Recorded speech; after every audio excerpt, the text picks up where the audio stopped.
So ngayon po, magkakandak po tayo ng vacuum or evacuation sa ating aircon system. So nagva-vacuum nga po pala tayo para matanggal po yung impurities or yung mga contaminants po sa loob ng system po natin. So may available, isa lang po yung available natin dito na port, which is yung suction line po natin. And may ano po tayo dito, may gauge manifold po tayo dito.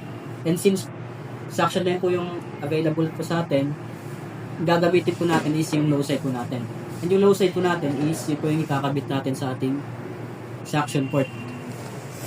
And may ano din po tayo dito sa ating gauge manifold, center port. Yun po yung ilalagay po natin sa ating vacuum. So kapag inod na po natin yan, kailangan po yung reading po natin is nasa negative 1 lang po. Kailangan nag-i-stay lang po sa negative 1 kasi pag tumaas po siya, meaning po nun, may leak na po yung system niyo po.